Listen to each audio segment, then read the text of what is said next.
What's up, everybody? What's going on? Here we are today in my shop, my favorite place to be, of course. But today, we're not doing any work on the paramotors in the back. We've been working on my 1929 Model A. And the issue that I'm actually having is my taillights weren't working, and I couldn't figure this out for weeks. And I just figured this out last night. And what it is, it was nothing to do with my light bulbs. It had nothing to do with my wiring to my lights. I can't believe it had nothing to do with my switch underneath of the car. So check them out. I can't believe that they're working. So now, as we got those taillights working great, let me show you what I figured out on my 1929 Model A StreetRod Custom. You gotta remember, when I got this car, I got this with not knowing any history on this car other than it turned into a StreetRod in '74. That's the only thing I got on this whole car. So let's go dive in and let me show you guys how crazy it was that it had nothing to do with anything from the wires to the bulbs to the fuses. I cannot get over what I found on the car that made it start working again. So let's quit wasting time and let's go hop in and show you what it was and what it took to fix these lights. So let's do this. So check it out. So I have some of my paramotoring gear and stuff in here right now, but I had to take up this whole floor. And some of you guys know from watching my videos, my whole floor underneath is wooden. So I had to take all this up, check out the wiring that goes from here to under the floor all the way up to under these seats up here, you know? And under these seats, which I'll show you guys a little bit of. Okay, so check it out. So here's the inside of my cab here. I have my AirPods here. I always leave on my seat because I had to take my radio out because the radio used to act up really bad inside, which we can talk about that later. But, so let's show you. So this is my passenger side. So my passenger side, seat lifts up like this. It has these two things here that actually clip on. That's just, what do you call it? A, little smelly good tree. Yeah, little trees. You open this up, this is underneath. This is my battery area with some of my wiring. This is one of my hookups for over here that I still have to finish for when I shut my door. That's why I actually have my light taken apart up there. It won't shut off, and I believe it's because of that. So, but yeah, here's my battery area. Back in there is where my fuses are. Here's a heater blower that I have. This is actually my heater on and off switch. That's my obvious cell phone charger, and my little change jar cigarette lighter. This is cool. It's actually out of an old Cadillac. Oh yeah, I obviously can't shut it because I have this on here. This is actually sitting a little high. But regardless, this is well, you know, what I had to dig into was all my wiring underneath here, and what I came to find out that all my wires were always all nice and hot like they should be. You know, nothing was wrong. And I'll show you guys this side really quick. So look, check it out. I'm gonna do something different here. This is just the way I got the car. This is how my seats are actually on here. Just a cotter pin, washer, and then you lift this up. Ooh, this side won't lift up as high because it doesn't retract back as good on the thing like it does on the other side, but I'll just take a peek under here. Oh yeah, I gotta lift the seat back. Because now, when I lift the seat back, I'm going to be lifting up both of these sections here. See how it lifts up the other side, too? So, check it out. So, here it is. Like I said, there's my fuses in there.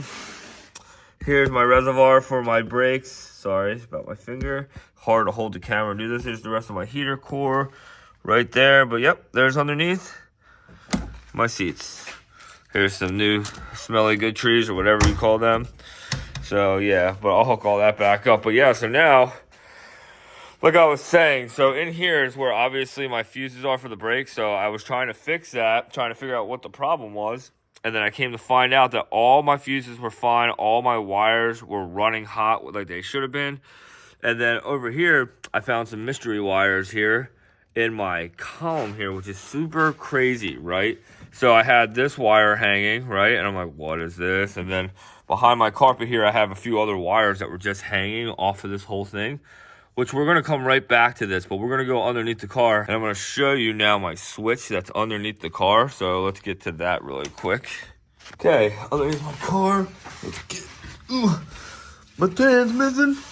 Okay, no, that's my transmission. Man, my floor's a little dusty, so check this mystery stuff out. So check it out. Man, I can't believe all the dust that's like floating up right now that you can see in the camera. Try to see if I can't blow it away. Okay, so check it out. So you see this? This is my fuel pump, right? That's running from my gas tank that's right above my head. Fuel line to here to the carburetor, right? So this piece right here is actually the original 70s, I'm gonna guess, switch that was for the brake pedal that's under, or that comes down in here, you know, because look, check it out. So here, you can see here's my brake booster right here. My brake booster with some other wires. This is other stuff that I was messing with because I wanted to make sure they weren't grounding anything out. And then, you know, this goes all the way up in here, right? And then check this out. It's got like a day where people used to turn their light switches on. So this goes up to my brake pedal. It's hard to tell, but it goes up to my brake pedal. And then this used to be the original brake switch, right? And then this is dead now. These wires were dead, and I was so confused. Like, oh, no wonder why it's not working, my brake. That's my new brake switch, newer, that somebody put in. And that's the one that has the hot wires to it. So everything was totally fine with that. Like, that was all showing that it worked totally good. So I'm like, why is it not lighting my tail lights up? So, like I said, this is old. I'm going to take this out now. I'm going to fix that stuff up. I'm still got some wires to clean up down here, right? So let's get out from under the car. Okay, so like I said, I wanted to come back into the cab area, and I wanted to come back to here because check it out. So like I was saying, remember how I said I had these loose wires and I had no idea what they were? I was doing a lot of diagnosing here, and then see this clip? This clip was half hanging out. Car would run fine, everything would still operate, but this was half hanging out, and then when I closed this all the way up, I started getting my tail lights back. So I did all this crazy madness trying to figure out why those taillights worked, and it was all because of this clip. This clip is broken, obviously. The hinge is gone here. And then it's weird how this is all exposed back here, but then the back side, there's another hinge that I can't turn around to show you, but that's broken too. So this just, in time, was just sliding out. And that's the reason why I didn't have taillights for the longest time on the Model A. This is my e-brake here. Everyone's always asking me what that is. So, but yeah, so I gotta like stuff all my carpet stuff back. I gotta do something about all the wires up here. I gotta clean up this crap anyway, and really just start eliminating a lot of stuff, because a lot of this stuff is dead wires.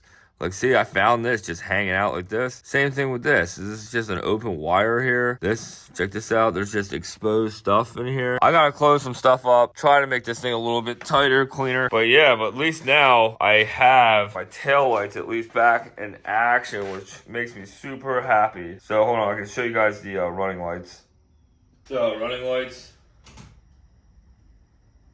This is park light, but it's still the same, but running light. And then brakes.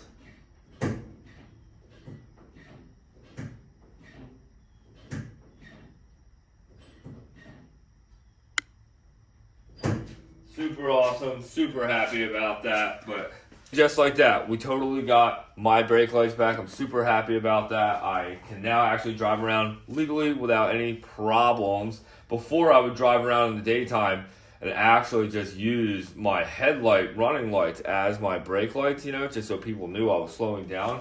But now I don't have to do that. Now we figured out the problem. Like I said, it took me forever because, like I said, brakes are pretty simple when you follow it from the switch back. And like I said, everything was kind of working correctly, but when I would hit my brake pedal, there wasn't power sending back here when power was to everything. It was so confusing. So now I have it. Now it's fixed. Super excited. Now we can get right back to hot rodding and not miss any of the night shows. I just missed a really cool night show out in Glassboro because it started at 5 and ended at 9, so you had to drive home at nighttime.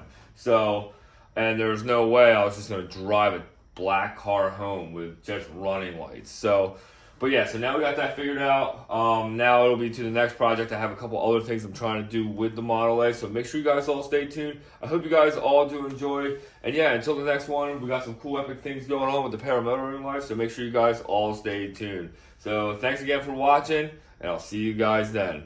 Peace out.